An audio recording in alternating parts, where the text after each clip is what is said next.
తొక్కిసలాటలో 6 మంది చనిపోయారు. ఇది ఒక రకంగా చెప్పాలంటే తిరుపతి చరిత్రకే ఇది తిరుమల తిరుపతి దేవస్థానపు చరిత్రకే ఒక అవమానకరమైన విషయం. ఆ తర్వాత హ్మ్, మారిన ప్రభుత్వము వాళ్ళ యొక్క పరిపాలనా తీరుతెన్నులు ఇవన్నీ ఇక్కడ స్పష్టంగా కనిపిస్తున్నాయి. ఇందులో ఎలాంటి కుట్ర లేదు. యాక్సిడెంట్‌గా ప్యూర్‌లీ యాక్సిడెంట్ అనే కోణంలో చైర్మన్ చెప్తున్న మాట వాస్తవం. అయితే ఇదే ఆంధ్రజ్యోతి పేపర్‌లో గత వైసీపీ పరిపాలకులు తీసుకొచ్చిన ఈ టోకన్ల వ్యవహారమే ఈరోజు కొంపముంచింది. ఇంత రద్దీని పెంచింది. ఇది ఎప్పుడూ లేదు. గతంలో 2022 నుంచి ఇది జరుగుతోంది ఇట్లాగా.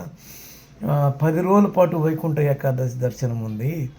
అది గతంలో లేకపోవడం ఇప్పుడు ఉండడం వల్లే ఇన్ని సమస్యలు అనే కోణంలో ఈ పాపాన్ని కూడా పాత ప్రభుత్వం మీద వేయడానికి ప్రయత్నం చేయడం కనిపించింది.